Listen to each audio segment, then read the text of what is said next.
Good morning student, आप लोग का स्वागत है मेरे YouTube channel top study bye उत्तम सर में। आप लोग को हम इस वीडियो में क्लास 10th का चैप्टर दूसरा होता है बहुपद, इसके बारे में आप लोग को हम बताएंगे और साथ ही साथ एक्सरसाइज 2.1 भी आप लोग को हम खत्म करेंगे। तो इसमें सबसे पहले आपको हम बता देते हैं कि बहुपद क्या होता है ना।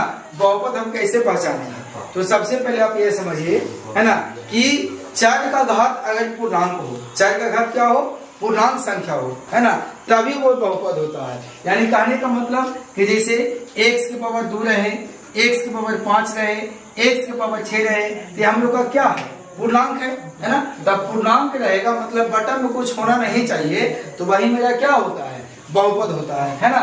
जैसे इसको समझने से पहले आप समझिए कि चर और अचर क्या होता है ना। तो आपको हम समझाते हैं पहले चर और अचर के बारे में। तो चर का परिभाषा क्या बोलता है कि जिसका मान बदल जाता है, जिसका मान बदल जाता है उसे चर कहा जाता है। जैसे एग्जांपल में अगर हम कहते हैं, जैसे ले लीजिए आप पहले x y z, ये हम लोग का चर है।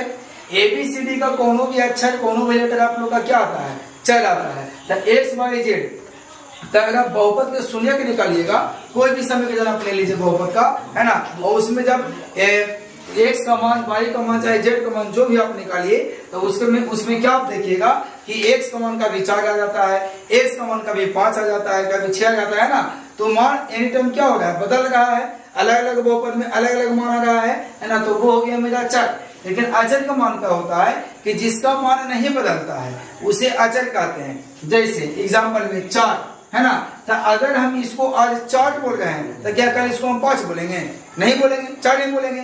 जैसे अगर लिखते हैं 5, तो आज इसको हम 5 बोल रहे हैं तो कल इसको हम 6 बोलेंगे, बिल्कुल नहीं, है ना। तो जिसका मान नहीं बदलता है उसे अचर कहते हैं, और जिसका मान बदल जाता है उसे चर कहते हैं। और अगर आप चर और अचर को साथ में ले लेते हैं, चर और अचर को साथ में लेते हैं, मान लीजिए चर के जगह पर हम ले लिए x और अचर के जगह पर ले लिए 4, तो हम लोग का क्या हो गया, 4x, यानी 4 और अचर का गुणनफल किया था हमको क्या हो गया, 4x। तो ये जो मेरा 4x हो गया, ये हम लोग का हो गया व्यंजक। क्या हो गया, व्यंजक। यानी 4 और अचर को मिलाते हैं तो हम लोग का बीजीय व्यंजक का निर्माण होता है। क्या चीज का, बीजीय व्यंजक, है ना। तो 4 और अचर को मिलाने से बीजीय व्यंजक बनता है, ठीक है। इसके बाद आप लोग को हम बताएंगे इसके बाद कि, है ना, बहुपद को कैसे पहचाने, बहुपद कैसे पहचाने, है ना, मतलब बहुपद कब होता है। तो अगर चर का मान, है ना, अगर चर का मान पूर्णांक हो, पूर्णांक हो, है ना, तो वो बहुपद होता है।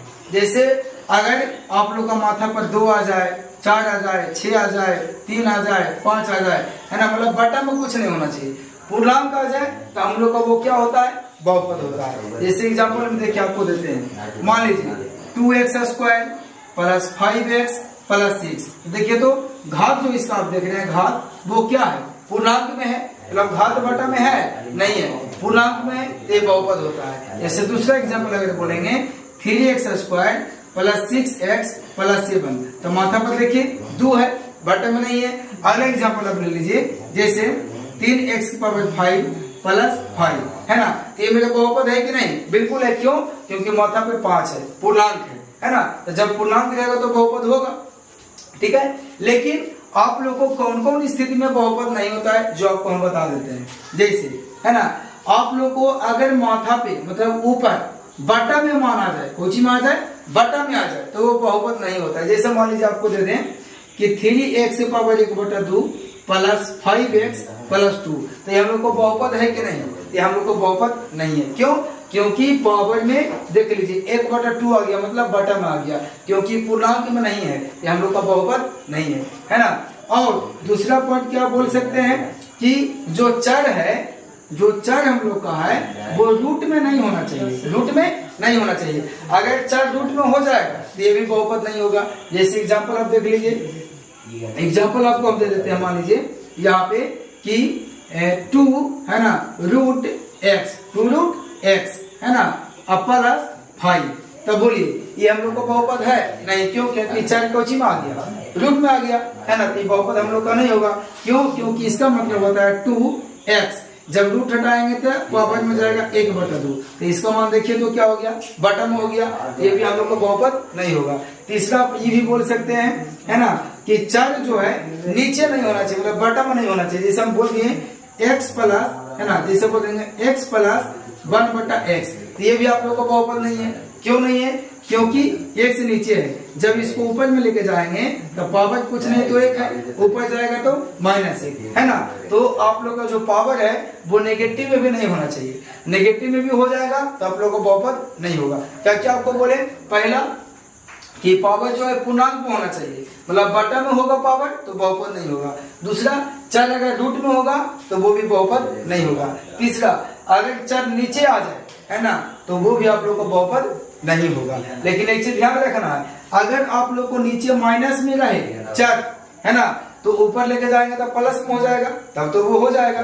कहने का मतलब ये है कि पावर नेगेटिव में नहीं होना चाहिए। पावर अगर आप लोग का नेगेटिव में हो जाएगा तो वो भी आप लोग को बहुपद नहीं होगा। जैसे आगे देखेंगे, एक क्वेश्चन यहाँ पे देता है कि मान लीजिए कि निम्न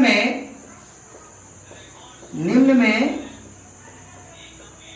कौन बहुपद है, कौन बहुपद है। तो ऑप्शन आपको हम देते हैं, ऑप्शन ए में जैसे बोल दे आपको 2x की पावर 1/2 प्लस 5, बी में 2x² प्लस 1/x, सी में 5x² प्लस 6, डी में आपको बोल दे यहाँ पे कि, है ना, इनमें से कोई नहीं, इनमें से कोई नहीं। फिर में कौन बहुपद है आप लोग का? तो देखिए, तो पावर में हम क्या देख रहे हैं, पावर बटा में आ गया, ये आप लोग को बहुपद होगा? नहीं होगा। फिर नीचे चर वाला नीचे x में आ गया, मतलब x जो है चर वो नीचे बटा में आ गया, तो यह भी बहुपद नहीं होगा। क्यों? क्योंकि पावर में कुछ नहीं तो 1 है, जब इसको ऊपर लेके जाएगा तो नेगेटिव में हो जाएगा, ये भी आप लोग का बहुपद नहीं होगा। अब देखिए यहाँ पे पावर क्या है, पूर्णांक है, मतलब धनात्मक है, तो जब धनात्मक रहेगा पूर्णांक में रहेगा तो बहुपद होगा। हम लोग का कौन ऑप्शन सही होगा? तो सी हम लोग का सही होगा। ठीक है, इसके बाद आप लोग को हम चलते हैं बहुपद के वर्गीकरण के बारे में, कि बहुपद जो होते हैं कितने प्रकार के होते हैं, है ना। अभी समझते जाएंगे आप लोग, सारा बेसिक इसमें आप लोग को हम बता देंगे, है ना। तो यहाँ बोलता है पद के आधार पर, पद के आधार पर बहुपद के प्रकार, है ना। पद के आधार पर बहुपद के प्रकार, मतलब बहुपद कितने प्रकार के होते हैं जो, है ना, इसको खाली आप लोग देख लीजिए। चलिए, तो पद के आधार पर बहुपद के प्रकार, तो इसमें होता है कि पद के आधार पर बहुपद निम्नलिखित प्रकार के होते हैं, जिसमें पहले को बोलते हैं एक पदी बहुपद, दूसरा आपका होता है द्विपदी बहुपद, है ना। तीसरा आप लोग का होता है त्रिपदी बहुपद। अब बारी आप समझिए कि एक पदी बहुपद किसे कहते हैं, द्विपदी बहुपद किसे कहते हैं, त्रिपदी बहुपद किसे कहते हैं। तो एक पदी बहुपद का परिभाषा होता है कि वो वैसा बहुपद जिसमें केवल एक पद हो उसे एक पदी बहुपद कहा जाता है। तो देखिए एग्जांपल, जैसे बोलेंगे 2x, है ना, 2x के पदी बहुपद है, एक पदी बहुपद है ना। जैसे 2x² बोल रहे हैं तो के पदी एक पदी, है ना। जैसे बोल दिए 6x² तो के पदी बहुपद है, एक पदी, क्योंकि ये सिंगल है ना। चलिए, द्विपदी बहुपद क्या है, तो वैसा बहुपद जिसमें दो पद होते हैं उसे द्विपदी बहुपद कहा जाता है। एग्जाम्पल आप देखिएगा तो लिखेंगे 3x² प्लस 5, तो देखिए तो ये पहला पद, ये दूसरा पद, तो कितना पद हो गया, दो पद, तो उसे क्या बोलेंगे, द्विपदी बहुपद बोलते हैं। त्रिपदी बहुपद क्या है, तो वैसा बहुपद जिसमें 3 पद होते हैं उसे त्रिपदी बहुपद कहा जाता है। जैसे एग्जाम्पल देखिए, बोल दिए 6x² प्लस 5x प्लस 3, तो ये आप लोगों का क्या है, त्रिपदी बहुपद है, 1 2 3, है ना। पद बोलेगा तो बाएं से दाएं चलेंगे, तो 1 2 3 3 पद है, ये हम लोग का हो गया त्रिपदी बहुपद। ठीक है, चलिए इसको आप देख लीजिए। इसके बाद आता है पद के आधार पर, ये तो हो गया। अब आता है घात के आधार पर, घात के आधार पर बहुपद के प्रकार। तो इसमें होता है एक पदी के जगह पर अब चलेगा एक घातीय, है ना, एक घातीय बहुपद, ठीक है। फिर यहाँ पे क्या हो जाएगा, द्विघातीय बहुपद। फिर आप लोग का आ जाएगा त्रिघातीय बहुपद, है ना। चलिए, एक घातीय बहुपद क्या है, द्विघातीय बहुपद क्या है और त्रिघातीय बहुपद क्या है, इसके बारे में हम लोग समझते हैं। तो एक घातीय बहुपद कहता है क्या, वैसा बहुपद जिसका एक घात हो, एक घातीय बहुपद कहा जाता है, या एक घात वाले बहुपद को एक घातीय बहुपद कहा जाता है। जैसे आपको हम बोलते हैं 5x + 6, है ना, तो एक घातीय बहुपद है। क्यों? क्योंकि माथा पर देखिए एक है, कितना है, एक है, एक घातीय बहुपद हो गया।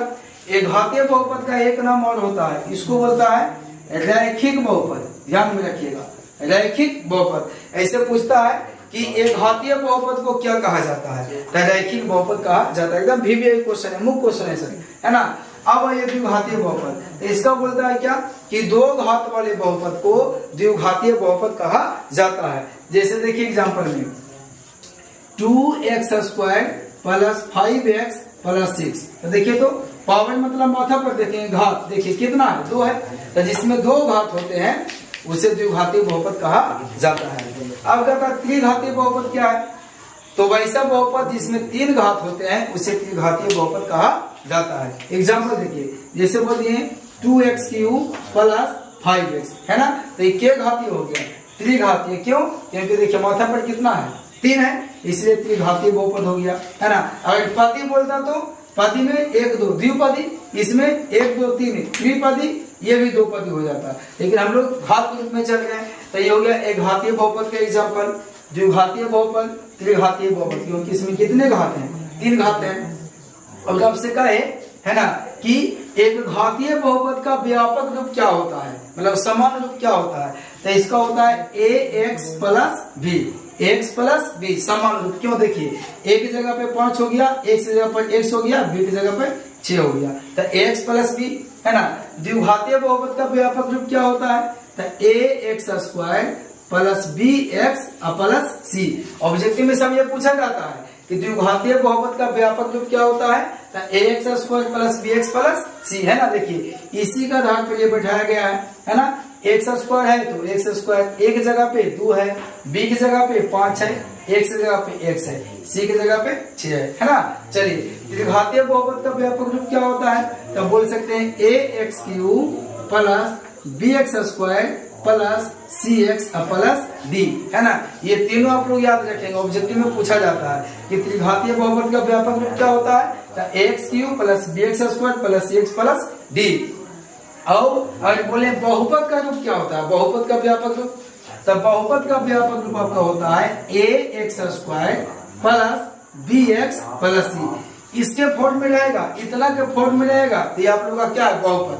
और अगर आप बराबर 0 दे देंगे तो ये आप लोग का हो जाएगा द्विघात समीकरण, सीधे दूसरा से चौथा चैप्टर में चले जाएंगे। और अगर हम लोग बराबर 0 नहीं देंगे तो ये हम लोग का हो जाएगा द्विघात बहुपद, है ना।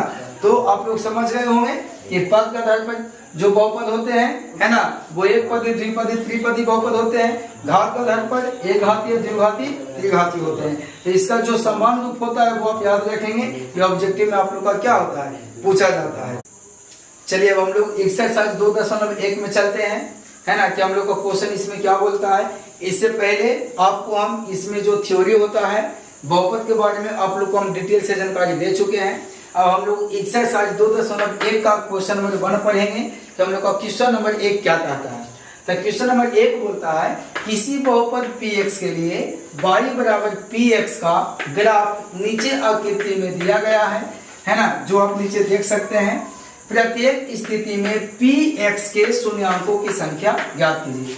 px के शून्याङ्कों की संख्या मतलब आपको ये देखना है ना, कि x अक्ष पर जो तीसरा लाइन है वो कहाँ कहाँ काटा है। तीसरा लाइन का मतलब एक मेरा x अक्ष हो गया, एक मेरा y अक्ष हो गया, तो ये 2 लाइन मेरा हो गया। इन दोनों के अलावा जो तीसरा लाइन इसमें है वो x अक्ष पर कितने जगह काटा है, वही हम लोग का हो जाएगा px के शून्याङ्कों की संख्या, है ना। पी एक्स का मतलब एक्स। तो देखिए एक्स अक्ष पे कोई तीसरा रेखा कहीं भी काटा है? नहीं काटा है, इसीलिए शून्यांकों की संख्या कितना हो जाएगा? तो 0 हो जाएगा। क्यों? क्योंकि एक्स अक्ष पर कहीं भी ये नहीं काटा है। चलिए दूसरा में चलते हैं। तो यहाँ अगर हम देखा जाए तो एक्स अक्ष पर ये जो हम लोग का तीसरा लाइन है वो एक जगह काटा गया है, मतलब एक जगह काटा है, इसीलिए शून्यांकों की संख्या कितनी हो जाएगी? तो 1 होगी, है ना। उसी प्रकार क्वेश्चन नंबर 3 में चलिए। तो इसमें क्या देख रहे हैं? ये बाई अक्ष है, तो बाई अक्ष पर एक जगह काटा है, तो हम लोग को बाई अक्ष वाला नहीं लेना है, एक्स अक्ष वाला। क्यों? क्योंकि पी एक्स की शून्यांकों की संख्या निकालना है। तो मेरा एक्स अक्ष ये हो गया। तो देखिए तो यहाँ पे 1 2 3 यानी कितने जगह काटा है? 3 जगह, एकदम देखिए कॉमन गया है ना। तो 1 2 3 जगह काटा है, तो इसलिए शून्यांकों की संख्या कितना हो गया? 3 हो गया, है ना। ये सब कुछ नहीं है सर, ये सब एकदम ऐसे ही है, आंखियों से गोली मारे, बस देखिए टक से लगाइए, है कि नहीं। चलिए क्वेश्चन नंबर 4 में चलिए। तो यहाँ पे देखिए एक्स अक्ष पर कितने जगह काटा है? तो 1 2 जगह काटा है, इसीलिए शून्यांकों की संख्या कितना हो जाएगा? तो 2 हो जाएगा, है ना। इसमें आइए, तो इसमें एक्स अक्ष पर कितने जगह काटा है? तो 1 2 3 4 जगह काटा है, तो शून्यांकों की संख्या कितनी हो जाएगी? तो 4 हो जाएगी, है ना। इसके बाद देखिए, है ना, इसके बाद शून्यांकों की संख्या अगला में देखा जाए क्वेश्चन नंबर 6 में, है ना। तो आप लोगों को कितने जगह काटा है? तो 1 2 3 जगह काटा है ना। तो इसलिए शून्यांकों की संख्या कितना हो जाएगा? तो 3 हो जाएगा। तो देखिए कितना आसान है, बस आप लोगों को देखना है कि एक्स अक्ष पर कितने जगह काटा है, बस गिन करके शून्यांकों की संख्या आपको लिख देना है। तो एक क्वेश्चन आप लोग को हम अपना तरफ से देते हैं और उसमें आप लोग को बताना है कि शून्यांकों की संख्या कितना आएगा। तो आप लोग कमेंट्स बॉक्स में लिखेंगे। यहाँ पे आप लोगों को क्वेश्चन दिया गया है, देख सकते हैं, ये एक्स अक्ष है, ये वाई अक्ष है। यहाँ पे इस ढंग से तीसरा लकीर आप लोग को हम खींच दिए हैं। इसमें आपको बताना है कि एक्स अक्ष पर शून्यांकों की संख्या कितनी होगी। कमेंट्स बॉक्स में आप लोग जरूर बताएं।